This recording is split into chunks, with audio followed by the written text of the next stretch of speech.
Welcome to Module 2. Let's make a bridge. In the previous module, we talked at length about treatment planning process. We discussed the importance of the therapeutic alliance. We also reviewed approaches to collecting and organizing information to come up with a treatment best suited for the individual. We introduced the reasons for structuring CBT sessions and discussed the utility of collaboration when choosing interventions.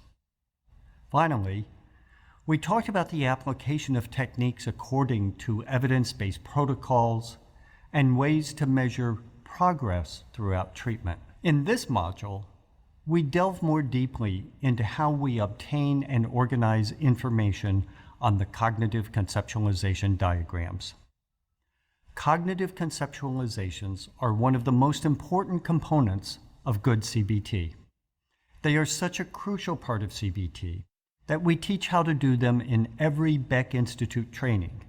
And even if you have taken another training with us, such as our Essentials of CBT On Demand course, this module may help you develop a deeper understanding of conceptualizations and will give you ample opportunity to practice developing conceptualizations. The cognitive model developed by Dr. Aaron T. Beck shows us that the way a person thinks affects their emotions and behaviors. Clients' most basic understanding of themselves, their worlds, and other people or core beliefs can impact all aspects of their lives. Every person has a unique outlook on the world, and their treatment should be adapted to their individual experiences. This is why conceptualizations are the backbone of good CBT.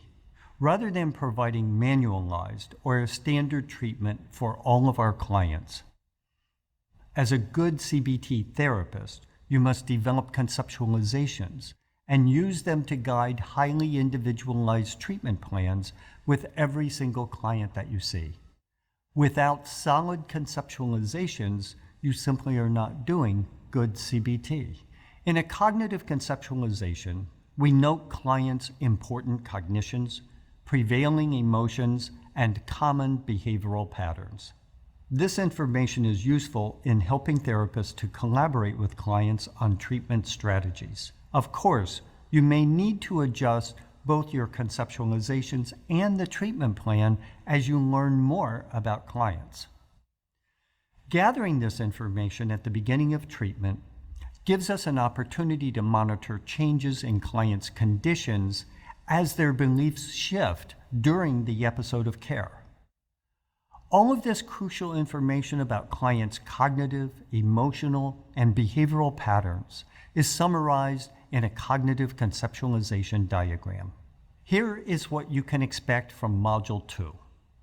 First, I explain the layout of the cognitive conceptualization diagrams. Then, I provide an overview of the order in which we elicit information to fill in the boxes. Later in the module, we provide examples of the strength-based CCD and the problem-based CCD completed using client information.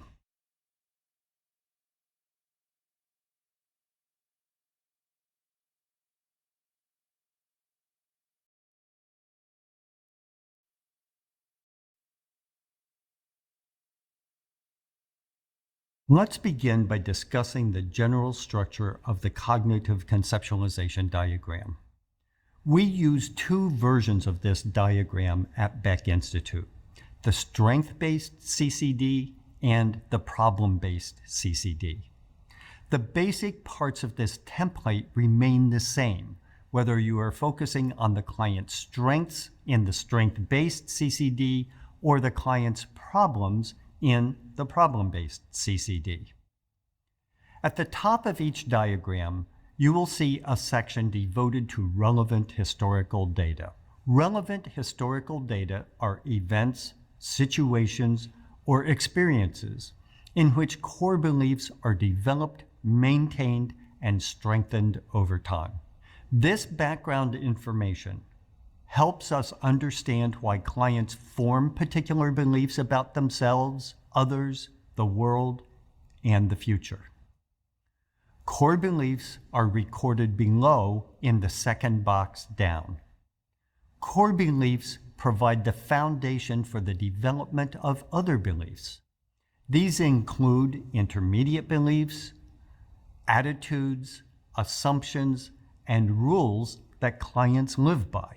Intermediate beliefs are recorded in the box below core beliefs. Under the space for intermediate beliefs, there is a box devoted to clients' coping strategies.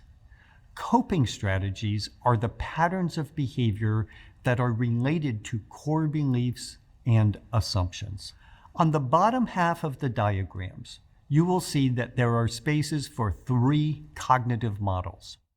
It may seem counterintuitive to start at the bottom of the diagram, but we typically begin completing CCDs by identifying specific situations that pose challenges for clients. Why do we start here? Because clients tend to find memories of recent difficult or stressful situations to be more accessible and easier to recall than early life experiences. By starting with specific recent situations, therapists and clients gain access to a vast amount of helpful information to be used in conceptualizing and treatment planning. Like I mentioned in Module 1, it is important to ask clients to describe difficult situations in very specific terms. Here are some ways that I do this using imagery questions or the W's. I ask clients to think of who. Who was present? Were they alone, with one other person, or a number of people? What? What happened? Was it something that someone said or did? Or did the challenge come up when they remembered or felt something?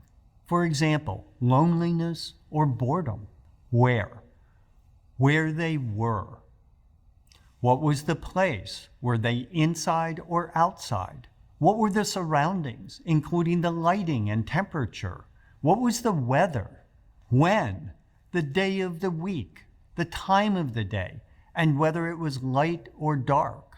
Once clients clearly describe a situation, it is a good time to ask for their emotional reactions. Clients are often aware of the emotions they experience in situations before they become aware of their thoughts. We can ask, at what moment did you experience the greatest degree of distress? What was that like? After hearing their response to that question, we ask, at that moment, when you had the greatest degree of distress, what was the first thing that went through your mind?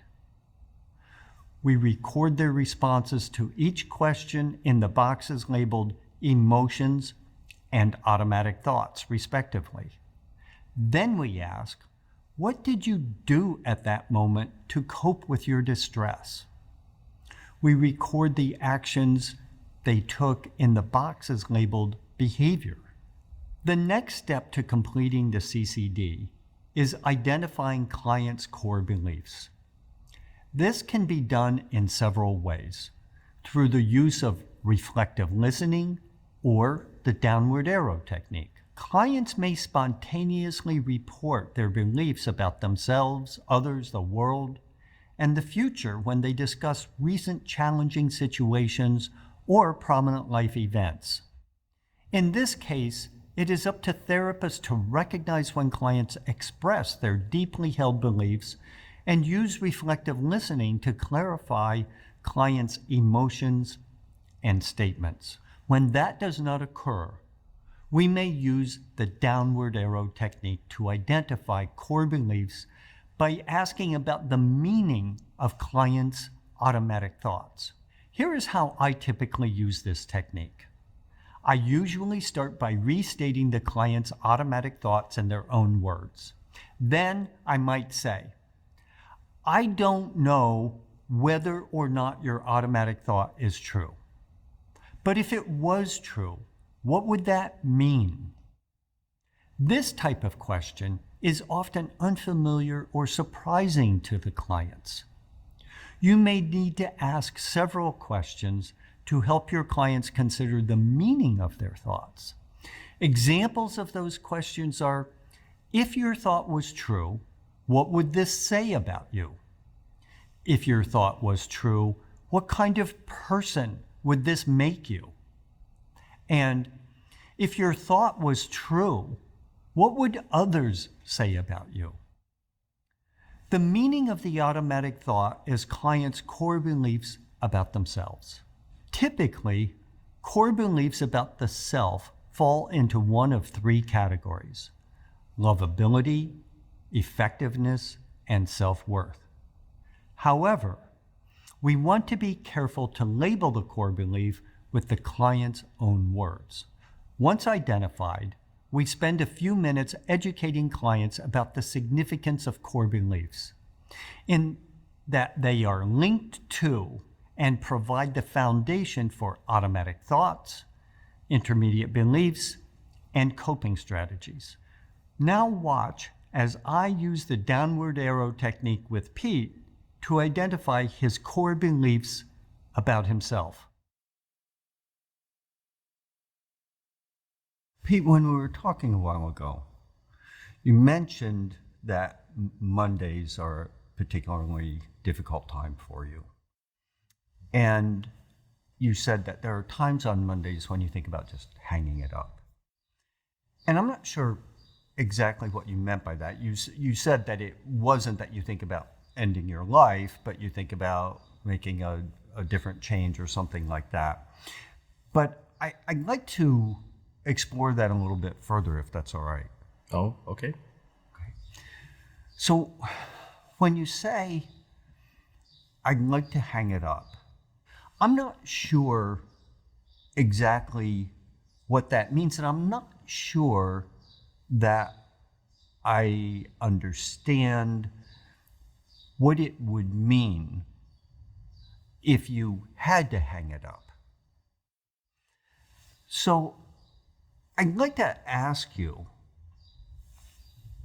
if you were at a point where you had to hang it up, that you just couldn't continue doing things the way you're doing them, what would that mean? I don't know. I'd have to find another job, I guess. I mean, I still have bills to pay. I got a house to pay for. Kids still need stuff. I'm Okay, so you would be thinking about needing to make some changes in terms of your job so that you could keep things going with your kids or whatever. So fair enough that you would need to do that. I'd like to bring it back just a bit to have you think about yourself before you decide to make that change. How you think about yourself, I have to hang it up. What does that mean if you have to hang it up? Things are tough. I don't know. Life's a struggle, you know. Right, absolutely. Life is a struggle. Life is tough. What I'm wondering is, what would that mean about you if you had to hang it up? Well, do I get a quitter? No, I'm not a quitter. I work hard. Right. You're not a quitter because you hang in there and you keep doing things. Yeah. And that's why I said, I'm not sure if that's true. But if it were true that you had to hang it up and you couldn't go forward any further, what would that mean about you that you couldn't continue and you had to hang it up? What would that mean about you? I'm not really, I don't know, I never really thought about actually being done. Would that mean I was dead in the street somewhere? I don't. That's maybe a little bit further along, a little bit more extreme than what I was thinking. Let me ask it this way. If you knew somebody else who got to the point where they couldn't continue doing things the way they were and they had to quit, what would that mean about a person like that? That they couldn't do it. I mean, I don't want to go around calling people losers or anything like that. I mean, I'd really have to try to figure out their circumstance and like why. I mean, what caused them to? Why did they fail at what they did? You know, why couldn't they try something different? I don't really, without knowing exactly why they went down the quitting path, I can't really. So I don't know exactly if this applies to you or not, but you used words like, why did they go down the quitting path? What made them a failure? So those are words that you use when you were talking about somebody else. I know that this kind of questioning and thinking about these kinds of things is really hard and really difficult to come to terms with. I'm wondering, though, if when you're using those kinds of words, when you're talking about other people, if there's any relevance to how you think about them and how you think about yourself. You suggesting that I may be a quitter and a failure? I mean, I don't quit. I work hard. I stick with things. Yeah. And I'm really sorry because I am in no way, I don't think about you as a quitter. I am in no way suggesting that you are one. And I'm sorry if what I said made you think that that's where I'm going or what I'm thinking about here, because that isn't it. Really, what I'm trying to do is to find out what is at the base of your own thinking about yourself. Not what I think about you, not what anybody else thinks about you, but what you think about yourself and what it would mean about you if you got to the point where you had to quit, you had to hang it up. If that were true about you, what would that mean about you?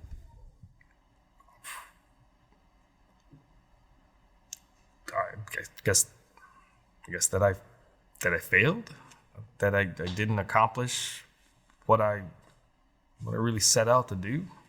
I know that this is a really uncomfortable fit for you.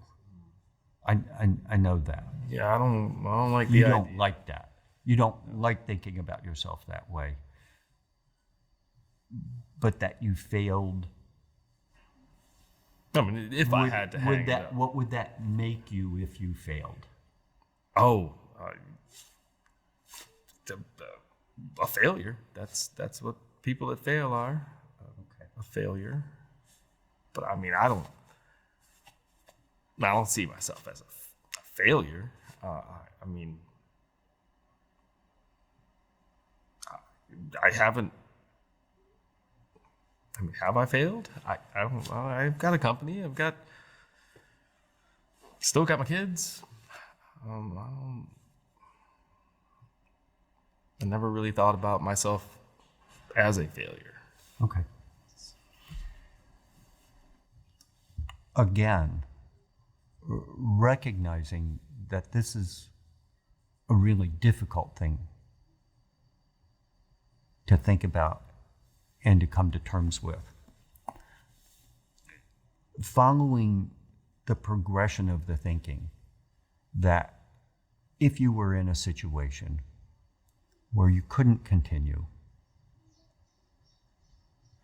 that you had to hang it up, that you thought of yourself as having failed, what would that mean about you? I guess if I got to that point, that I am actually a failure.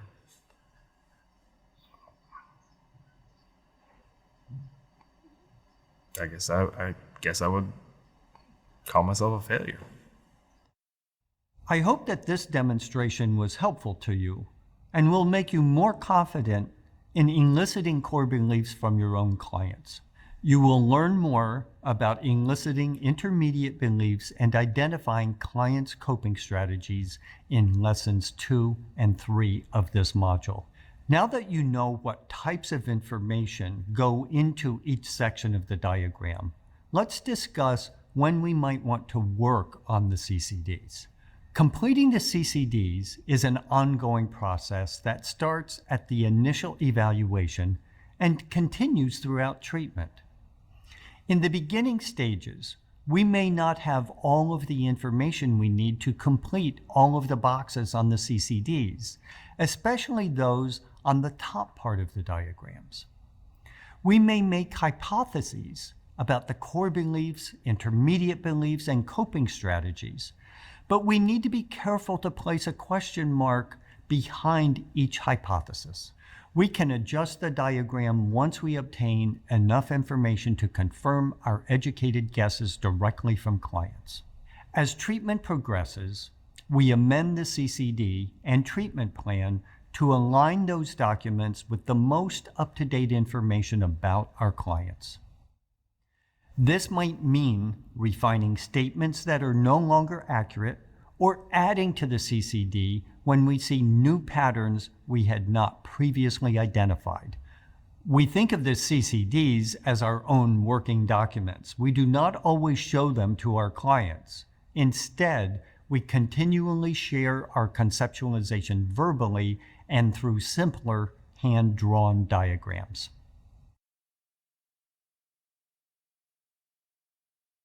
In the previous lesson, I introduced you to the general template for the cognitive conceptualization diagram, or the CCD. The strength-based CCD helps us organize historical and more recent positive information we collect about our clients. It helps clients to view themselves from an adaptive perspective and helps us as therapists to do the same. It also provides us with guidance on how we can help clients feel better and accomplish their goals. The strength-based CCD gives us the understanding of clients' cognitions, emotions, and behaviors when they are in the adaptive mode. In other words, when they cope successfully with problems and challenges and have realistic, positive beliefs about themselves, others, the world, and the future. CBT therapists collect information for the strength-based CCD throughout the episode of care. During the initial evaluation, we ask clients about relevant past experiences that were positive, especially during the best periods of their lives. Then, at every session, we ask about relevant current experiences from the past week that were positive. In each case, we are looking for experiences from which clients derived or could have derived positive meaning. These experiences are associated with the development or strengthening of clients' adaptive core beliefs about themselves, other people, the world, and the future. As discussed, we think of core beliefs as falling into 3 categories: lovability, effectiveness, and self-worth. Let's consider what adaptive core beliefs sound like within each of these categories. Examples of lovable core beliefs include: I'm reasonably lovable, likable, desirable, attractive, wanted, and cared for. I am okay, and my differences don't impair my relationships. I am good enough to be loved by others. I am unlikely to be abandoned or rejected or end up alone. Effective core beliefs include I am reasonably competent, effective, in control, successful, and useful. I can do most of the things I need to do, or I can learn or get help with them. I can take care of myself and protect myself. I have strengths and weaknesses in terms of effectiveness, productivity, achievement, like most people. I have relative freedom. I mostly measure up to other people. And self-worth core beliefs include I am reasonably worthwhile, acceptable, moral, good, and benign. As we discussed in Module 1, people also develop core beliefs about others, the world, and the future.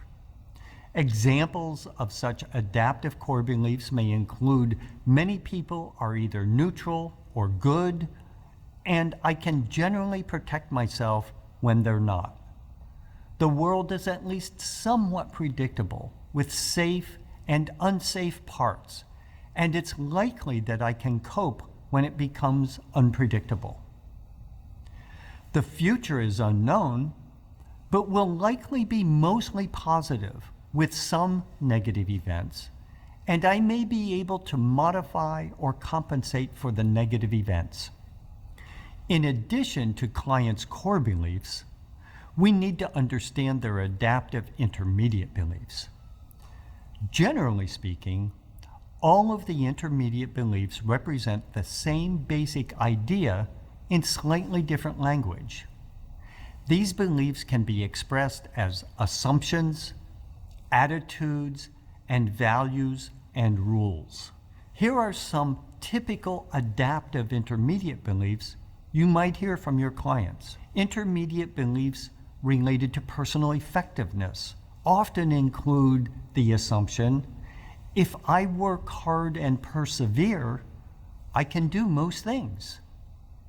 The attitude or value, it is important to work hard, and the rule, I should work hard.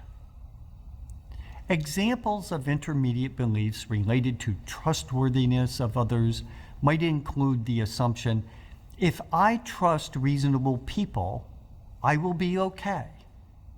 The attitude or value, it is important to trust reasonable people, and the rule, I should trust reasonable people. Intermediate beliefs related to personal lovability might include the assumption, if I interact with reasonable people, they will accept me. The attitude or value, relationships are important, and the rule, I should pursue relationships. Adaptive intermediate beliefs related to the world's predictability may sound like the assumption, if I take reasonable precautions, I will be safe. The attitude or value, it is important to go out in the world, but take reasonable precautions. And the rule, I should take reasonable precautions when I go out in the world. Now, I would like to show you what this will look like in action. My client Kate, who was briefly introduced in the previous module, is being played by Dr. Ariel Nikki Davies. You can find Kate's completed case write-up in the course manual linked below. Watch this next video in which I engage Kate in a discussion about the best time in her life. Take note of her affect as she talks about these positive memories. Kate, again, we kind of go back and forth sometimes, but we were talking about some of the times that you've struggled with in the past. I'm really curious to know about you. When was the time when you were really having the best time of your life, when things were really well, that you felt good, you were functioning at a high level, just that you had good feelings about life at that point. When was the best time that you can think of? I'll probably say like 5 years ago. And what happened 5 years ago? Well, first of all, I was still single. So You're I think that still single. I was single rather. Right. So that, you know. That sounds significant. Yeah. Okay. I guess in the sense of like, I didn't have to think about someone else. Like I would just kind of do my own thing. I wasn't really. Okay. You could do your own thing. Yeah, I was just kind of living. I had just gotten promoted.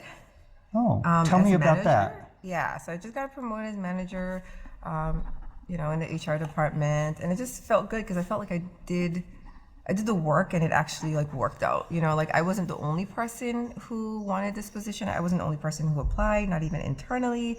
And the fact that I was the one who got it, like that just felt so awesome. Like I felt like, whoa, like I actually did this thing that I wanted to do. Yeah, So that's really neat. yeah, I think it was around then, and I felt like I exercised more, you know, I was kind of going about my day, like that was a part of my life, you know, that was a part of my days, and it helped me to feel good. Like I felt better when I did it. So these are some of the things that we've talked about before, but at least to some extent you have experienced them in the past. Right. They've maybe fallen out of alignment a bit right now, but if we could just staying with that time in the past, 5 years ago, you just gotten promoted to be a manager, you were single, you could kind of do what you wanted to do and exercise and do your yoga. Were there other things that you did at that time, maybe that you're not doing now? Yeah. And I kind of felt like things just flowed better, you know, like life just kind of flowed. I feel like I ate better, you know, like I wasn't eating out as much. Like I actually cooked and like, you know, had like my own meals and they were healthy. So I didn't go out all the time, that kind of stuff. So given that you were able to bring those things to fruition in your life, what does that mean about you, that you were able to do all of that? I mean, life was better then. No, I don't know. I worked hard. Like I was successful to some degree. I mean, not like fully successful, but I was kind of getting there. Like I felt like I was on the track, and like I was living for that time a successful life, and I was a hard worker. That's what it. And that's really important, I think, that you're saying that. And I'm wondering if you're making the connection as much as I'm hearing it, and that is that you worked really hard. Yeah. And as a result of that work, you had all of these things sort of just humming along. Yeah. Pretty much. I guess I didn't really think about it too much before. And if that's true, that the things that were going on were at least in part, maybe in large part, due to your work and the efforts that you were putting into it, what would that mean about you as a person? I guess I'm capable, like, of making it. Like, I guess I'm capable of accomplishing things that I want to accomplish. That sounds like a really important statement, that you're capable of accomplishing things that you want to accomplish. Do you think that would be worth writing down in your notes? Actually, yeah, like, why not? I think this is so cool that I get to like do therapy now. It's like, who thought that this would be my thing? It comes with the age of the electronics. And obviously you're in that age better than I am. But it's okay, I'm not judging your paper though. I appreciate that. Okay. How? Okay. So I'm capable. I like that. We'll talk in a minute about what to do with that, but I think that sounded like a really significant thing, and I'm glad that you have that written down. And in a minute, we'll just talk about how you can use that. Okay. Does that sound like that. Okay? Yeah, I like that now that I thought about it. So, Okay. thank you. Great. Did you notice how Kate lit up when she was talking about the best period of her life? This is also the kind of reaction we look for when we elicit aspirations for the future. Now I would like you to watch another short video in which I ask Kate about positive experiences she may have had in the previous week since our last session. Once again, pay attention to Kate's affect. Kate, just as we're going through this and getting ready to make the agenda for today's session, I just want to check with you about experiences that you've had since the last time that we met, both negative and positive. I'm wondering if we could start with the positive, and I'm wondering if there's anything that you think of as being a positive experience since the last time we met. You think about it. Yeah, I think there was a day where I felt like everything I wanted to do, I accomplished. Oh, so I made wow. it through like my whole task list, and that felt good at the end of the day. Wow, that's amazing. So what all was on the task list? Well, so there were like the work related things, and then there were like my, I guess, self-care, like, you know, coping strategy like things, I guess you would call them. Like even as simple, like at the beginning of the day, sometimes I just kind of want to do like little mindfulness exercises, you know. Sure. And so I actually like did it. I said I was gonna do it, and I actually did it. And then I went to work, and I pretty much did everything I said I was gonna kind of do throughout the whole day. Like I think I surprised myself even. That's amazing. And I wasn't like bothered by like a lot of calls from people and stuff like that. And at the end of the day, I actually engaged in like my my face routine, which sometimes I don't ever do because I'm just like, "Ugh, I'm so tired. Like I don't like, does it really matter?" But I did it. Like I actually like did my whole like facial routine and stuff like that, and then like unwind at the end of the day. That's really amazing. That's terrific. So how did that happen, that you got everything done?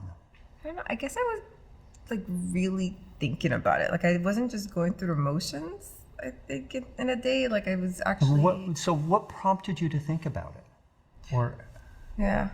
Well, you know, I think one of the things that we had talked about in our previous session was like paying attention to my thoughts, and I know that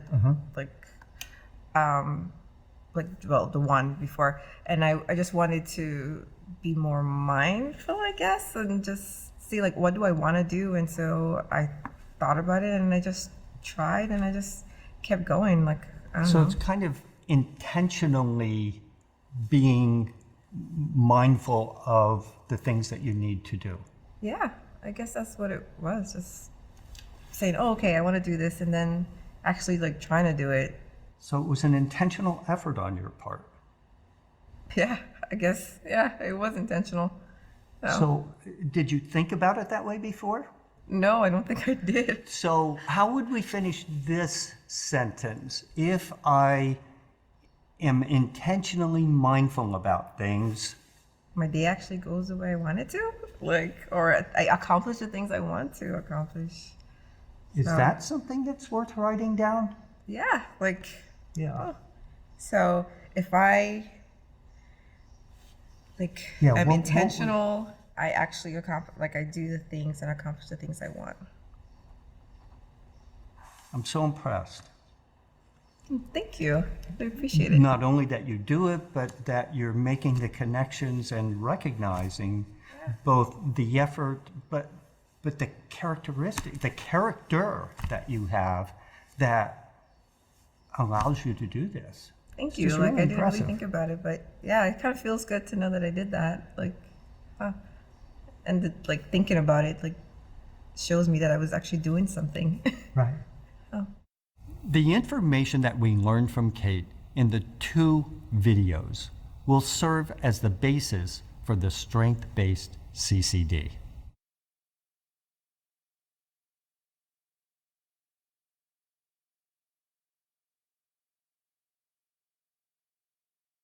Now, let's review Kate's strength-based CCD part by part. The top box of the diagram contains Kate's relevant life history. In this box, I recorded experiences that seem to have contributed to the development and maintenance of her adaptive core beliefs. I considered Kate's strengths, skills, positive qualities, personal and material assets, positive relationships, and her internal and external resources. I started with the best period in her life and then looked at how she effectively coped at other times in her life. In the second box from the top are Kate's adaptive core beliefs about herself. After college, and when Kate was promoted into her present position as an HR manager, she was not in a committed relationship, and she had positive thoughts about her abilities. At the same time, she had a number of good friends and had time to spend with them doing interesting and fun things. During this period, she attended to her health through healthy eating and regular exercise. She felt like life was manageable and that she was in control.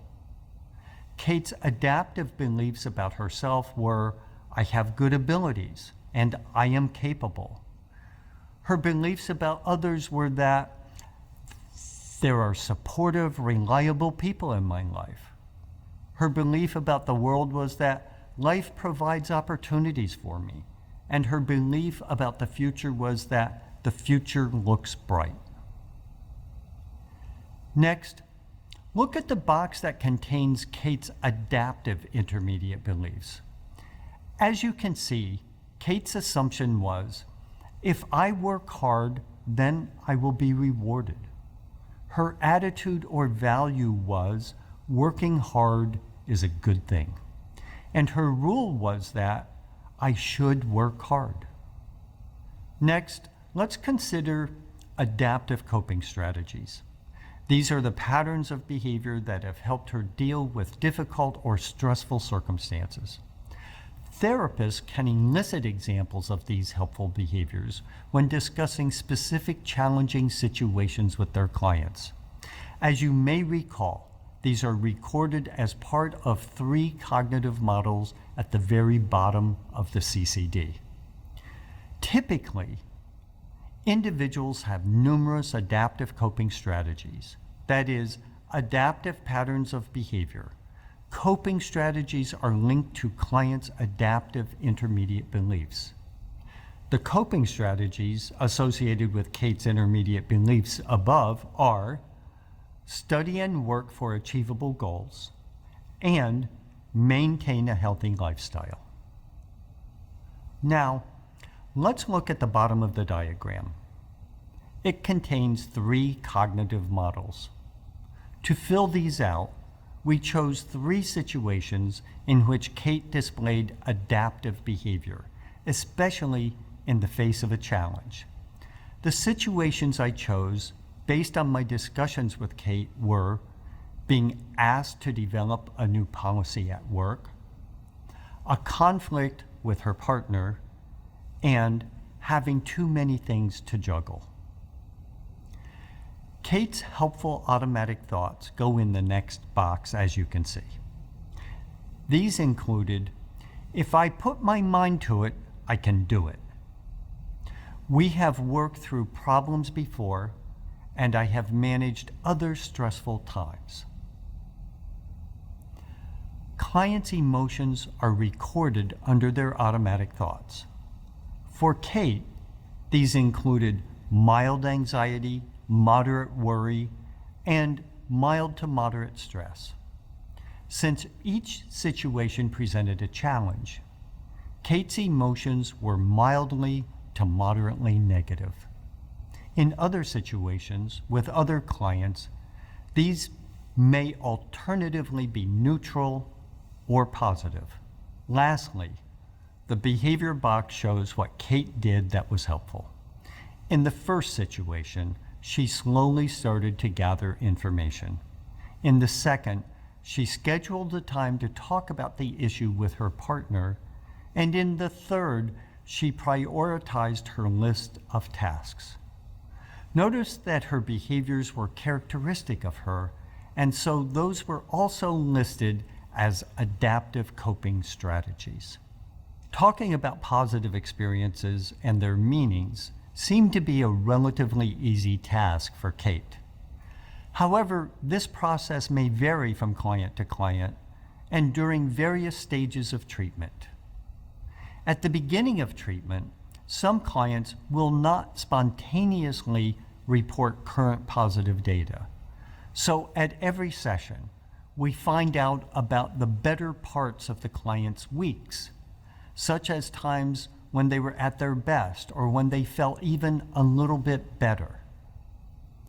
Also, we find out how they were able to positively impact their moods and engage in productive behavior. It is equally as important to elicit what our clients did to overcome obstacles to completing their action plans. The behaviors they used are often adaptive coping strategies. In session, we can help our clients draw conclusions about what these adaptive actions mean about them, thereby reinforcing their adaptive beliefs about themselves. Now that you know more about completing the strength-based CCD, listen to my discussion with Dr. Beck about how the adaptive mode and clients' positive experiences can be used in treatment. Positive experiences and strength-based conceptualizations have taken a much more prominent role in the practice of CBT at this point. Could you talk about why the emphasis on the strength and the positive experiences is coming now? Sure. The first thing to know is that recent research has shown that when you help clients evaluate and respond to their negative thinking, the intensity of their negative emotion tends to decrease, but they don't necessarily experience positive emotion. And this research has really led us, in conjunction with a recovery orientation, to put a greater focus on emphasizing the positive in CBT, but we've always emphasized it to some degree. You know, for example, with depressed clients, it's a major reason why we do activity scheduling, is so that they can get a sense of pleasure and mastery between sessions.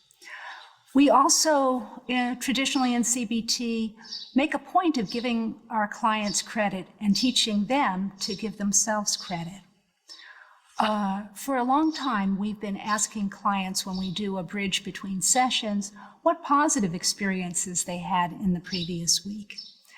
We also, for a very long time, have looked at how to increase the strength of their positive core beliefs. And just having a good, strong therapeutic relationship also provides a lot of positive data to clients. We can really help them see themselves in a much more positive light by the kind of feedback that we give them. So these are all pretty traditional kinds of interventions that you've been talking about. What are some of the newer things that you do? So as I mentioned, we've been highly influenced by recovery-oriented cognitive therapy. Mm-hmm. And we've taken some of the principles that my dad and his team at the Beck Institute developed to treat clients with serious mental health conditions. We've taken those same principles and applied them to working with outpatients. So one addition has been getting clients to talk a little bit at the beginning of treatment about their aspirations, what they really want for their lives, how they really want to be, and also about their key values, what's most important to them. And then we use the aspirations and values as a way to motivate them to do the hard work of treatment. We also want to help clients at every session figure out what they want to do differently in the coming week. What actions would be in alignment with their important values? Now, this came up with me this past week. I had a client who has a fair degree of anger, but his aspiration is really to have a peaceful family life. And being a good husband and a good father and protecting his family are very strong values for him. So paying attention to these aspirations and values at the beginning of every session in which we discuss his angry outbursts really does motivate him to try hard to learn some new skills and new ways of harnessing his anger. Another thing that we've learned from recovery-oriented cognitive therapy is how to help create positive experiences for clients, not only between sessions, but in the therapy session itself. So how do you do that in the therapy session itself, produce the positive experiences, and why is that important? You know, it's especially important when our clients are in the maladaptive mode, when they come to the treatment session and they are, for example, so depressed. This happened to a client of mine. She was so depressed and so hopeless that she would just give me one-word answers, and she couldn't really express anything that she wanted to put on the agenda. Her beliefs, her negative beliefs about herself and other people in the world were fully activated. Her affect was intensely depressed and hopeless. And no wonder then, of course, she behaved in a pretty helpless, hopeless way. So when clients are in that mode, it's really hard to, as I mentioned, even set the agenda with them. And we need to get them into the adaptive mode. So one of the things that we learn from recovery-oriented cognitive therapy is to change the topic, change what you're talking about.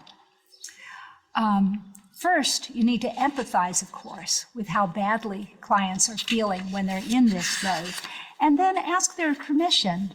You might say something like, "Oh, I can see how distressed you are right now. Would it be okay if I asked you some questions and just see if we could change your mood a little bit?" And then if the client is okay with that, then you just want to be very conversational with something that interests the client. So, for example, you might ask them about what their children are dressing up as for Halloween, or what sports they're following, or what they like to watch on television. Or you can ask them to tell you more about the best period in their life. Or you can ask their opinion on something. You can ask them for some help.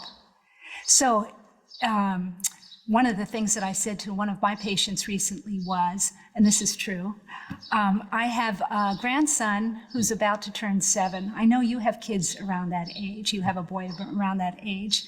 Can you give me some advice? I just don't really know what to get him for a birthday present. And as we began to discuss that, then her affect started to lift.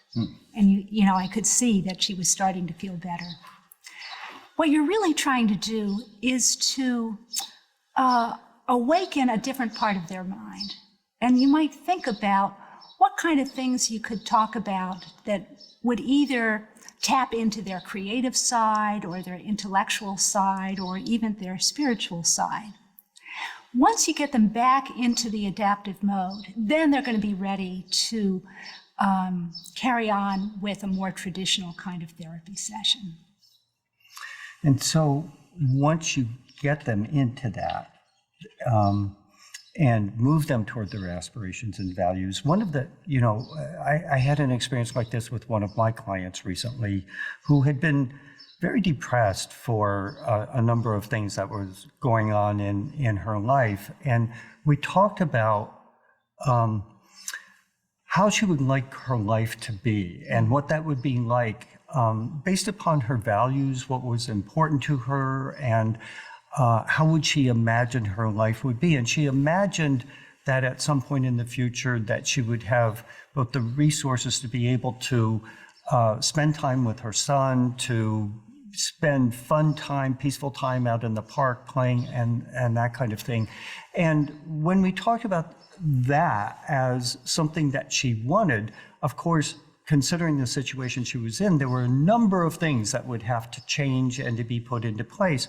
And so I asked her, so what would be something that you would be able to work on this week that would allow you to eventually be in the place where you'd be able to realize that aspiration? And I think that this is just falling in line with all of the things that you're talking about here from the maladaptive mode. But then when you can get somebody in touch with their values, their aspirations, and in the more adaptive mode, then they're much more workable, doing things that not only will move them in the direction of achieving their goals, but not coincidentally is also going to be very effective at the negative things that are going on in their lives too. Behavioral activation is something that works on the negative symptoms as well as helping them to move in the direction of achieving their goals.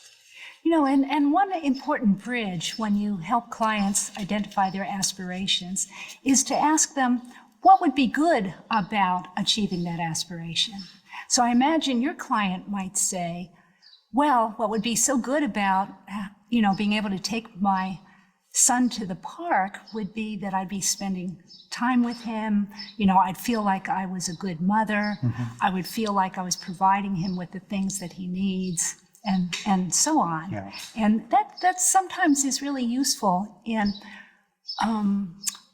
getting the patient to think more specifically about, well, I wonder if there's anything you could do this week that would allow you to accomplish those same goals, even if it's not out at the park. So I'm wondering, what would be the next step then? So they've achieved being entrenched in a more adaptive mode. They're taking a first step in that direction, but how do things proceed from that point? Yeah.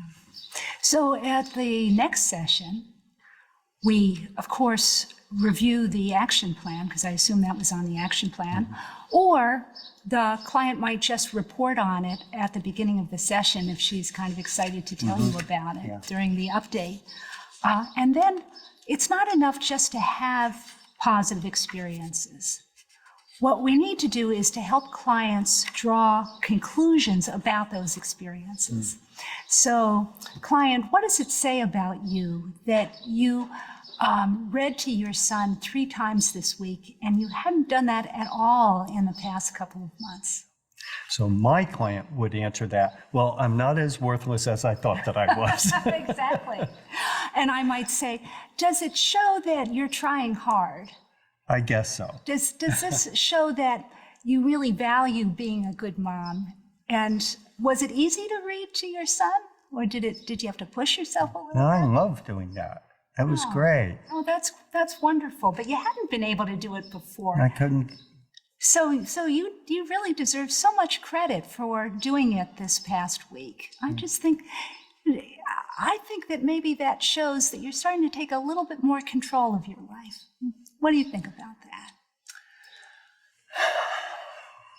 I'm struggling to get there, but I think you might be right. Yeah. Well, and maybe something you'd like to put on the agenda this week is what next step might you take to take a little bit more control of your life? Yeah. So Judy, just to help to make this a little bit clearer, could you give us just another example of somebody that you were working with who was really entrenched in the maladaptive mode and how you got her into the adaptive mode and got her moving again? Sure. So this is a client I mentioned before who came, and I could just tell how depressed she was. She was slumped over. She wasn't making eye contact. She looked so depressed. She just mumbled one-word answers. And I realized that it would be difficult to get any work done until I got her at least more into the adaptive mode. So, and as I mentioned before, I asked her for permission to see whether there was anything we could do to shift her mood, and she said yes. So I pointed to a clear plastic cup that I had. We were actually sitting around a round table like this one, and I said, Mary, do you see this cup? what else do you think we could use this cup for, other than putting beverages in it and drinking from it? And the reason I asked that question was because when she's not depressed, she has this wonderful creative streak. She said, well, I don't know, I guess I could put something in it.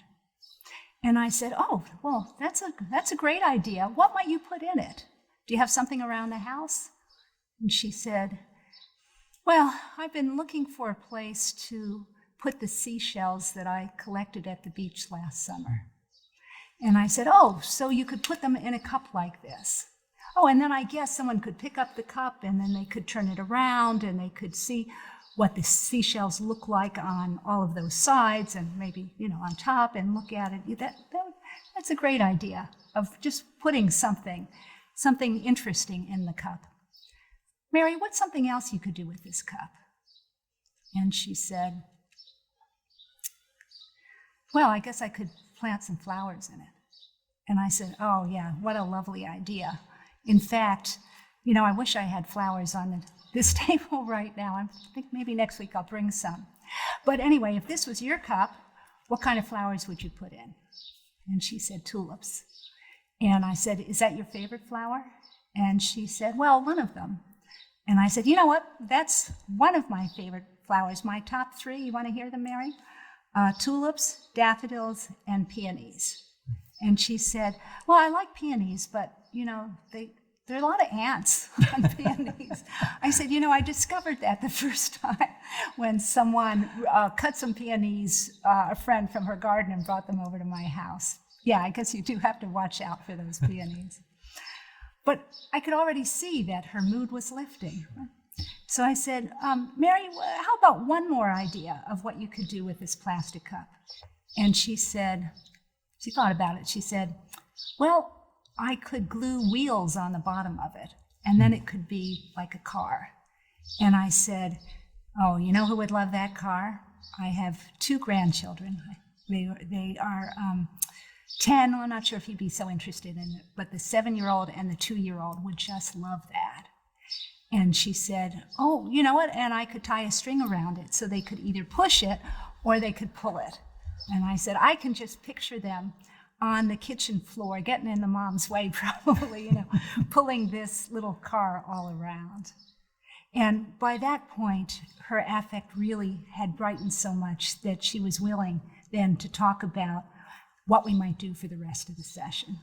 And the magic of this, Judy, is that this is good medicine for us as well, because as our clients light up and become more adaptive, it's infectious. We catch on too, and we smile and have the good feelings along with them. Exactly. Thank you so much for talking about this really important revolutionary direction for CBT at this point. This is incredibly insightful and helpful. So thank you. Thank you. I want to conclude by elaborating a bit on my client, Anna, who was briefly introduced in the previous module. In this course, the role of this client will be played by Dr. Sophia Chernoff. You can access Anna's completed case write-up in the course manual linked below. I hope that you will take some time to review her background information and the strength-based CCD before moving on to the next lesson. You will see that although she has had a very different kind of life, Anna was still able to recall multiple successes and accomplishments, such as completing technical school, being a good mother, and starting a business. She was able to use these positive experiences to bring about positive emotions, strengths, and adaptive beliefs. We will not review her strength-based CCD in the same level of detail as Kate's CCD. However, please note that I worked with Anna to fill in the CCD in the same way as I did with Kate. You will have the opportunity to see how we use Anna's past positive experiences and aspirations for the future in her full session video included in Module 4.